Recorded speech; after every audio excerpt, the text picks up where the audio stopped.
SSC 27 batch, এই 6টি math তুমি যদি সেট ফাংশন থেকে না করো এইটা হবে তোমার জন্য মহাপাপ।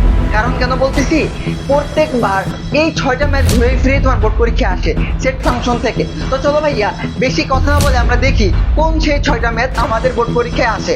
দেখো প্রথমেই ভাইয়া যে ম্যাথটা আমি তোমাকে দেখাবো সেটা হচ্ছে এই যে 6 নাম্বার ম্যাথটা। ভাইয়া মোস্ট ইম্পর্টেন্ট, মানে মোস্ট ইম্পর্টেন্ট, এইটা আসবেই আসবে।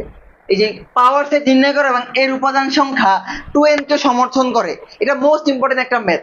ওকে, এরপরে এই যে ভাই কমার্কে এই ম্যাথটাও আসে 7 নম্বরে, সেটা হচ্ছে chromosome related math. Chromosome related math এগুলো তোমরা অবশ্যই দেখবা।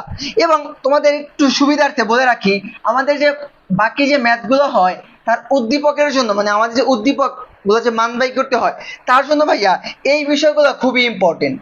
তার জন্য এই যে উদ্দীপকটা ক খ গ, এই যে 4টা ম্যাথ এগুলো থেকে আমাদের উদ্দীপক তৈরি করা হয়। এরপরে আমরা দেখবো 2.2 থেকে বাকি 4টা ম্যাথ। দেখো ভাইয়া 2.2 থেকে আমরা বাকি 4টা ইম্পর্টেন্ট ম্যাথ দেখবো। 2.1 থেকে 2টা, 2.2 থেকে 4টা, মোট 6টা ম্যাথ। খেয়াল করে প্রথমেই কোন ম্যাথটা দেখবো আমরা, একটু উপরের দিকে খেয়াল করি, নিচের দিকে ভাইয়া এই যে আমাদের 8 নাম্বার ম্যাথটা খেয়াল করো ভাইয়া। মোস্ট মোস্ট মোস্ট ইম্পর্টেন্ট একটা ম্যাথ, সেটা হচ্ছে এই যে 8 নাম্বার ম্যাথটা। ভাইয়া 8 নাম্বার ম্যাথে কি বলছে বলো?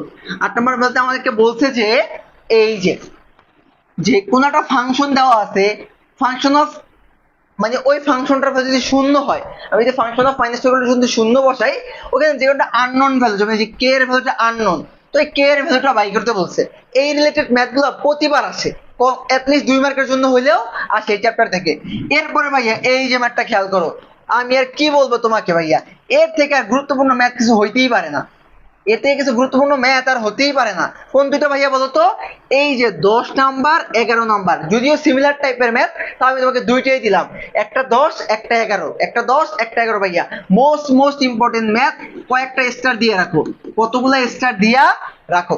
আচ্ছা, এরপরে আর একটা ম্যাথ বাকি থাকে, সেটা কোন ম্যাথ ভাইয়া বলো তো? সেটা তোমরা সকলেই জানো, আমি কোনটার কথা বলবো। এই যে অন্বয় থেকে ডোমেন রেঞ্জ নির্ণয়, অন্বয় থেকে ডোমেন রেঞ্জ নির্ণয় ভাইয়া। কোনটা? এই যে 13 নাম্বার ম্যাথটা। কোনটা ভাইয়া? 13 নাম্বার ম্যাথটা।